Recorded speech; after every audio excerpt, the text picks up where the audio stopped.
Is that okay, you guys?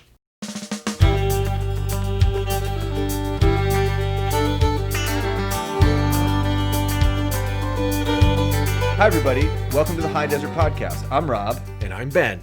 And we are broadcasting from beautiful Santa Fe, New Mexico, from the Santa Fe Animal Shelter. From our wonderful shelter where we are able to do incredible things like fix dogs like Poncho here, who we'll talk about in a little bit, thanks to incredible support from you, our listeners and our supporters. Exactly. We have this show every week, and you can find it on YouTube, SoundCloud. You can download it on your iPhone, your Android phone. You can get it off our website. We're everywhere. So just search High Desert Podcast in Google if you use the Google, and it'll come right up. Please share it with your friends, like it, review it on iTunes. It's really important for us to get out to new viewers and listeners. So if you have the opportunity, please support us by doing that. And spread the word about all of the wonderful things we are doing here at the shelter. Exactly. So, Ben, Hi. we have an excellent guest on the show today. Nellie Getz is one of our veterinarians here. She only came on a couple of months ago. But she's a really interesting person. She does a lot in the world of spay-neuter, and she is studying it at Johns Hopkins right now to kind of improve and widen those initiatives around the country, as well as trying to educate more people about zoonotic diseases. So we have a couple of topics. I can't even say that. I don't even know what that means. Zoonotic diseases? I think it's just diseases that are contagious from the zoo. Right. Like animal diseases, especially tick-borne ones, apparently. Anyway, Nellie's really cool, and we're welcome her on the podcast and just stay with us, and she's going to be really incredible. And also we have pet news, which is pretty awesome this week. We are going to talk a little bit about, is Caesar Milan in the doghouse? What happens when a retriever brings home something you don't want? And what's all this about the polar bear? Is it about global warming in Santa Fe? You'll find out. Watch us. And we have a very, very cute surprise later on in recognition of a very special animal holiday this week. Can you say cute puppy? Cute puppy. Can you say cute puppy, Poncho? So Poncho right here is one of our, he's not a puppy anymore. He and his litter mate, Jade, our 10-year-old Chihuahuas who were relinquished when their owners, the animals' health problems just became insurmountable for the owners. And that's because they didn't do anything with them. But the poor guys came in here. He had incredible, terrible teeth. We had to completely reconstruct his jaw because of dental issues. And also he had some fracture issues with he has some bone structural issues. And anyway, so he's now available for adoption after about 6 weeks in our medical care, and his sister Jade will also be there. Yeah, and I just wanted to bring up one quick thing. Murad, could you hand me that trophy right there? Uh-oh. Ben didn't know about this, but Ben, who controls our Facebook page... I don't know why you say control, but... reached 50,000 likes this week on Facebook, and we got him this trophy of himself ripping his shirt off. It's not really me, it's the Hulk, but I kind of like it. It's if people really knew me, that's what I would be like inside, ripping off my shirt with those abs. Anyway. So, without further ado, we're going to throw to Bolt Upright and Brock Slater for pet news.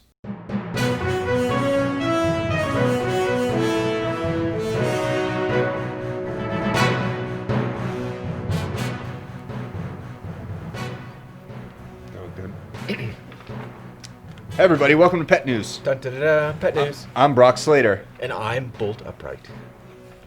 And we're bringing you the pet news. Hey Rob, you heard all about Caesar Milan, didn't you? You did. Do you think he's going to be in the doghouse? Okay. I think he's in the doghouse. He is. If you don't know, Caesar Milan is now under investigation for alleged animal cruelty for an episode that was shown in Caesar 911.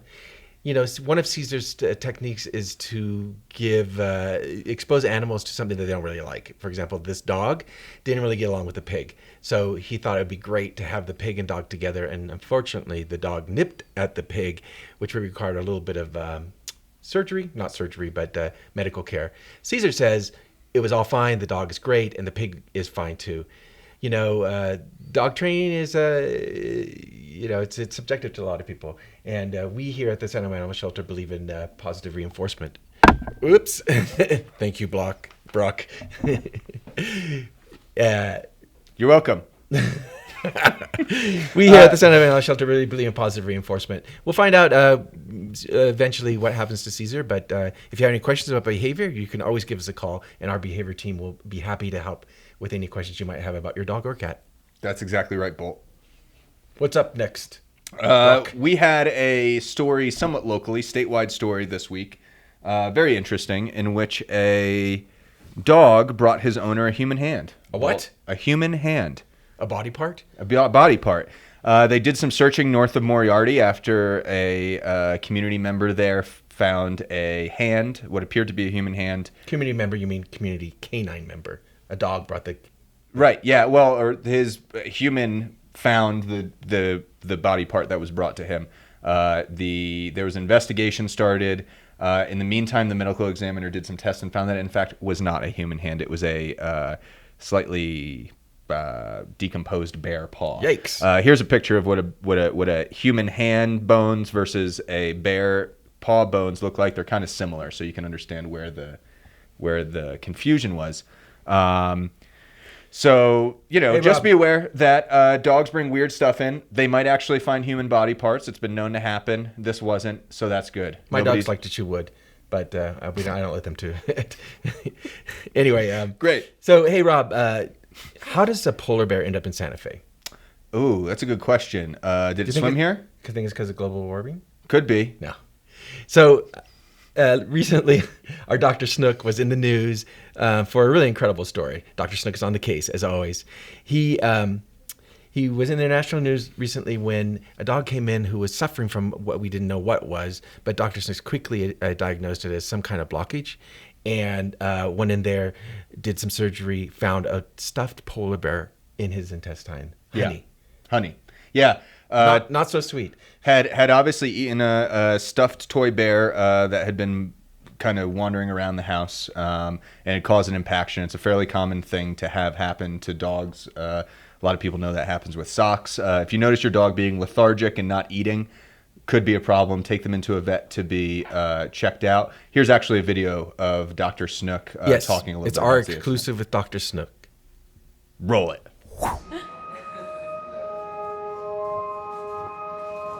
The admissions building got a call that there was a man with a sick dog. Honey was pretty sick. She'd been vomiting for a week and inappetence. She hadn't eaten anything for a week, couldn't keep water down. So we went ahead and proceeded to try to diagnose what was wrong with the dog. We saw big gas patterns, and then the telltale was we palpated. You could feel that it was right there. You could feel a mass in the abdomen that wasn't supposed to be there. When we opened Honey up, we suspected a foreign body, and sure enough, there was one in the ileum. We removed Honey's foreign body, sutured her up, closed up her tummy, and now she's going to stay here for supportive care for a few days.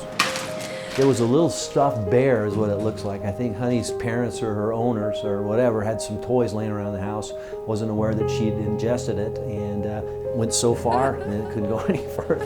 You got a little nose on it. My hope is tomorrow she'll be eaten, no vomiting, and just continues to improve. In 2 weeks we take her skin sutures out, she's good to go. Just keep her away from foreign bodies. And we're back. And you'll be able to see a photo of the Honey and Dr. Snook and the picture that was sent around the world, even in London and South Carolina. In fact, we got a call from a really lovely woman from South Carolina who was moved by the photo, and here's what she had to say to us. Mary Martin. My name is Janet, and I live in North Carolina. And we had an article in the paper yesterday about Honey, the little dog that had been operated, and they had I think a stuffed animal. I was so amazed at that picture of the vet and her. It looked like this dog was just cherishing that hug and that smile. And I just wanted to say how much I appreciate that. Thank you so much. Bye-bye. Well, that was interesting, wasn't it? Yep, and that is all the news that's fit to howl about. Thank you, Brock. Thank you, Bolt. Back to Rob and Ben in the studio.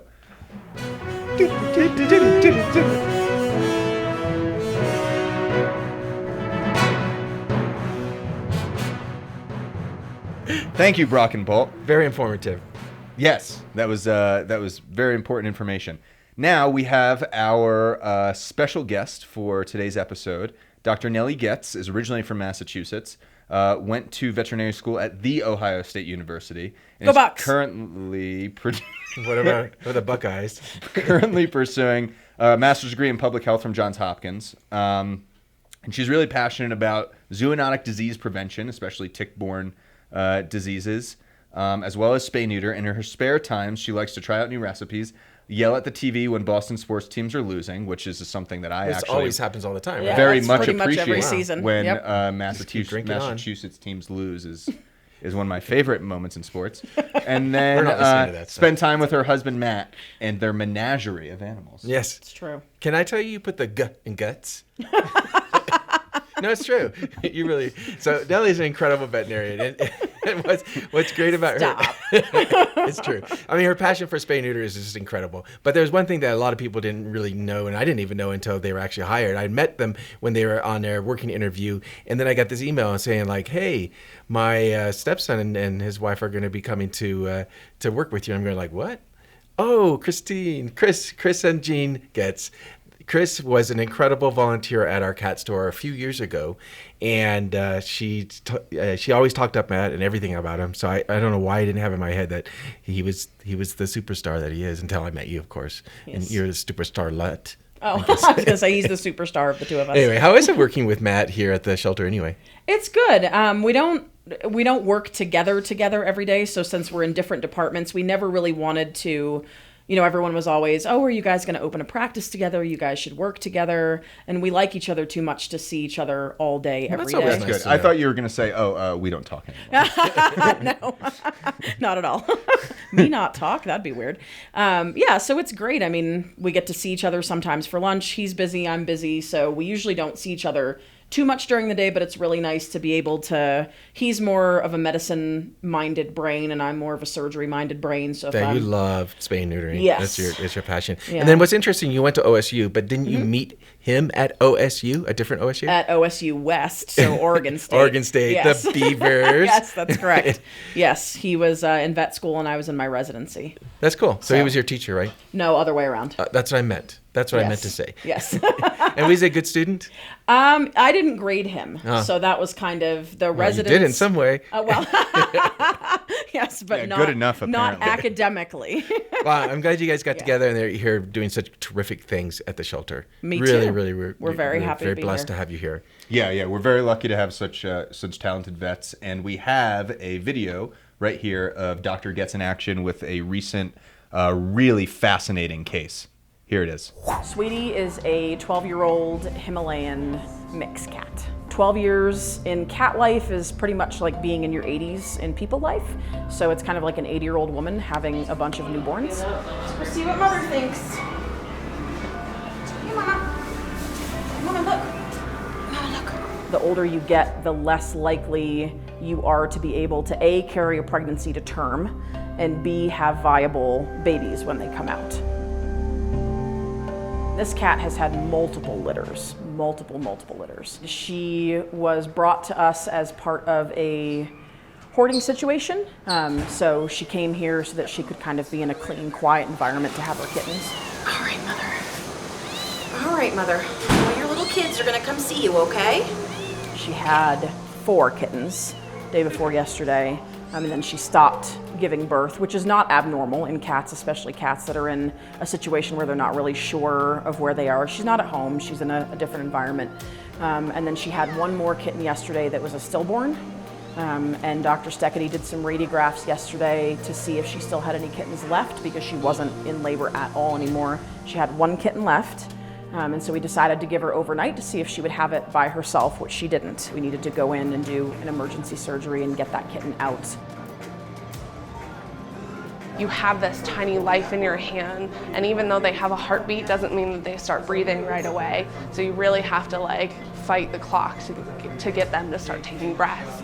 And so you start with having oxygen on them, and you're whelping them, and you're warming them up with your hands. And Dr. Getz was helping. She was giving me drug doses in order to get them to start breathing on their own. Can you pull up an itty bitty teeny tiny dose of Atacamazole? That was hard. They're too young. They have no fight. And so you have to be that fight for them. We took the kitten out of the uterus. It did have a heartbeat. It was very, very small. We were able to stimulate it and give it some drugs to get it to breathe on its own. We got that kitten warm and breathing. Trying to get away?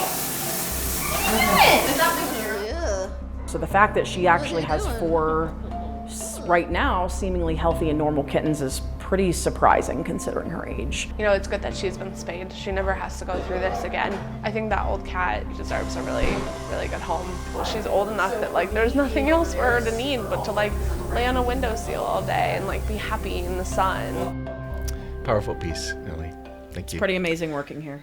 Thanks, Nellie. And you know, that piece begs the question, what is it like to work with these animals on an emotional level? You know, it's how do you deal with the sort of things that you're passionate about, which include these zoonotic diseases and obviously being in a hospital, the passing away of some of these animals that you have to try to fix.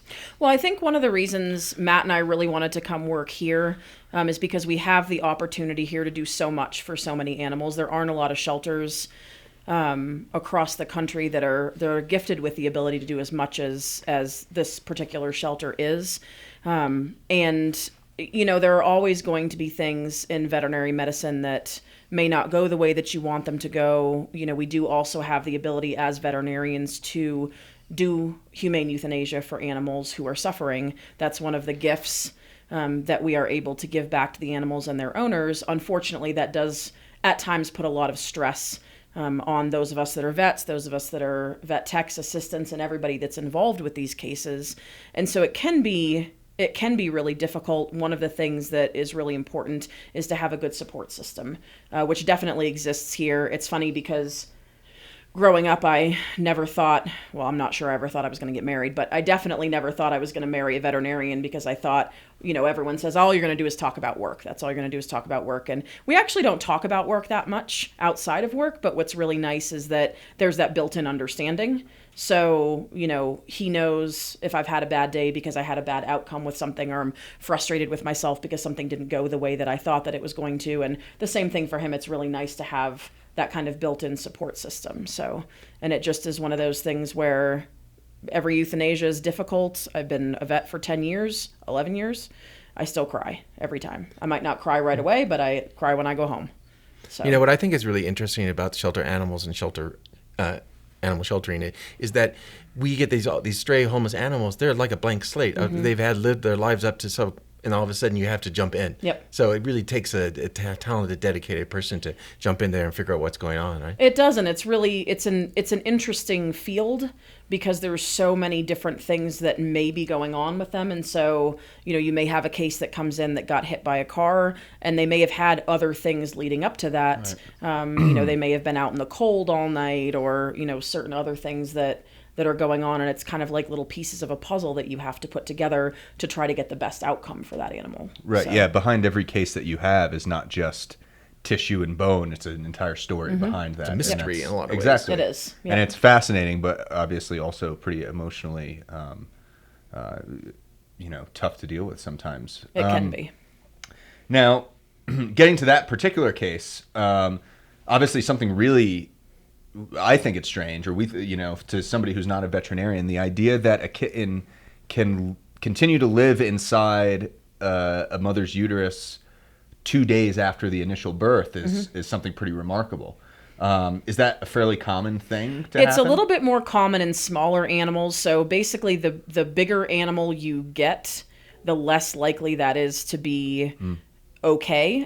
So it also can sometimes vary even between larger animals. Horses, for instance, if the foal is not out within 30 minutes of the placenta breaking and the amniotic sac breaking open, they're going to suffocate. Same thing with cows, although cows are a little bit hardier. Sometimes calves can live a little bit longer. The thing that's a little bit different, though, about cats and dogs, and cats in particular, is each kitten is in its own amniotic sac. with its own little mini placenta. And so it's kind of like its own little world. And as long as it's still getting oxygen, as long as it's still getting nutrients, Kitten in a bubble. yes, then they have the capacity to live longer than, a foal would or a calf would or something like that. So. And is that an evolutionary response for this sort of a scenario where they're in a stressful situation and they have to stop birth and then continue later It on? actually is, it's more of a, in terms of how they're bred, because cats can be bred by female cats can be bred by multiple different male cats. So they may actually be at, within 48 hours, they may actually be at different stages of development and age. Wow. So, That's interesting. Yep. Yeah, So, interesting. Okay. Fascinating. Okay, and on that same kind of note, there are also miraculous things that happen at the shelter every day. I mean, obviously, we're so lucky to have such gifted veterinarians that do have a huge amount of positive outcomes with really, really desperate cases. I think most of our cases are positive. Right? yes, So, absolutely. So I'm sure you're proud of the days that, I'm sure what I'm saying is that there's a balance. There's days you come home sad and there's days where you accomplish something incredible. There's many more good days than sad days, for sure. And do you have a recent story of something that happened that reminds you of Actually, that? we have a cat in, there's several, but we have a cat in the Traumatic clinic injury. right now that came in with head trauma. And she obviously had been owned at some point because she had a little collar on with rhinestones on it. But she's very, very old, and she came in cold and underweight and pretty much comatose. And she's in the office right now walking around and eating and meowing. She's blind and too, right? She's blind, yeah. So that's probably from the head trauma. But she is doing way better than we thought she was. It's just gonna really do when she amazing first how came in. some of these animals come really completely just, in a lot of ways, just destroyed in so many different ways. And then after a few days, after being here, knowing that they're safe, after we heal them, they just turn around and become these loving animals like little Pancho here. Yes, little Panchito. He's had a rough life before he came here. And it's uncommon. I mean, not obviously we're really, again, we've said it a number of times just this show, but really lucky to be able to have such amazing veterinarians, and it's really the staff that are so committed, and the organization's leadership that allow us to do to go above and beyond where a lot of shelters would not be able to. And of course, to our donors and supporters, that's what It's we do. huge. Yeah, it's a huge thing. There have been shelters. The last shelter I was at, I didn't work at the shelter. I worked at the low-cost clinic and also did spay-neuter there. But they're most of the cases here that we see that we take on, they wouldn't have had the capacity to do that. So really, what was your path to the shelter, animal sheltering, as opposed to just doing a clinic, a veterinarian? Well, one of the reasons that we came back came here is because Matt is originally from Taos. And so when we saw this opportunity at this shelter, I didn't really necessarily, wasn't in my plan to work at a shelter, simply because most of the shelters in the South, which is where we lived, they don't have the abilities that this particular shelter does. But when I saw kind of what I would be able to do and be able to put all of the things together that I've used before, be able to still do spay-neuter, be able to work over at the vaccine clinic, at the satellite clinic and things like that, it was very appealing to me. So that's and why we spay-neuter ended is up really here. your passion, right? And why is that? I started out in large animal, and I just didn't feel like I was doing a service for the community that I lived in. For the animals, you always are typically when you're a vet, but I didn't really feel like I was making a difference on a little bit of a larger scale. And so I kind of fell into spay-neuter really because I did a surgery residency. I wanted to keep doing surgery. I like it. I'm good at it. And then I started doing spay-neuter, and I was like, wow, I could really put all of these different things together. And It really then make a difference when you spay-neuter an animal, saving an animal from overpopulation. Yep. So, Nellie, as you know, you do your primary work at our clinic here at the shelter clinic, but I did want to point out that her husband Matt is at our public hospital, Correct. a Claire Eddy Thaw Animal Hospital, and it's open to the public. So I'd urge people to come down and try and visit Nellie Absolutely. actually, and bring your pet in. We'd love that. Yeah, thank you very much. Yeah, they're hospitals in the same building, but Nellie helps the shelter animals, the ones that come to us that we help rehabilitate, and Matt is, like you said, owned animals. Yes. Which we have a clinic for here too, or a hospital here for too. So if Soon you're looking we'll for be a vet, come on down. And soon we'll be open every day. Yeah, That's right, in May. 7 days a week. Yep. Thank you so much, Nellie, for coming Thank you, on. guys. That was really interesting, and thank you for helping Mama Cat out there as well. Happy to do it. And now, that surprise you've all been waiting for.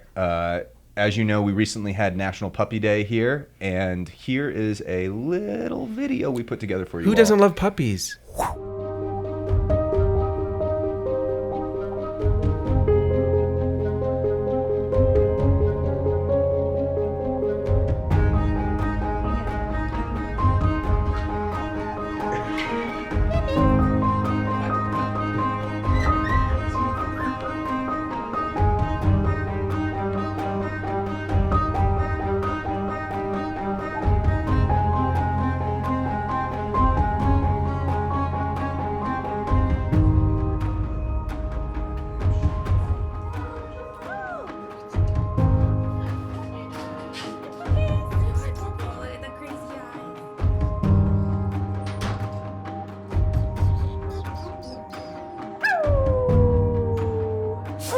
Bless you.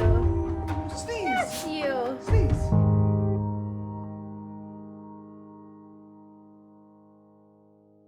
Well, that was a fun video. Thank you. Thank you, Jamie, our videographer, amazing videographer, doing that. And thank you, Dr. Nellie Getz, for being here. And do you know how I love to pronounce Getz? Because I pronounce it properly, right? Well, you are. No, yes, that is Getz. Yes, and it is Justin Getz. says goats. That's, It's not goats, it's Getz. Goats It's and Getz. Gotes and every iteration. Sometimes I wonder why I changed my name. So, but yeah. Why did you do I know. It was like Carter, right? Now. Driscoll, you're close.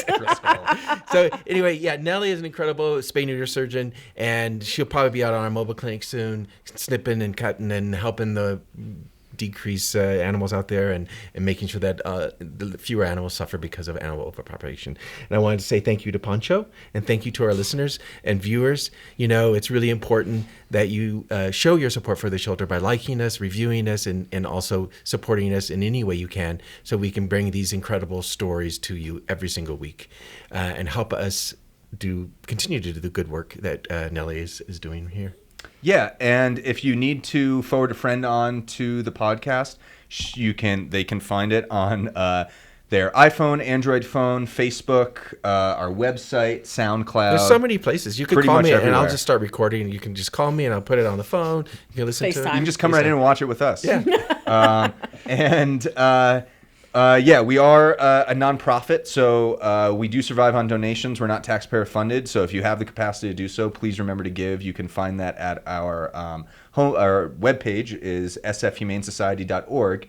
And please remember to send us, if you have story ideas, photos, suggestions, whatever, we're open to it.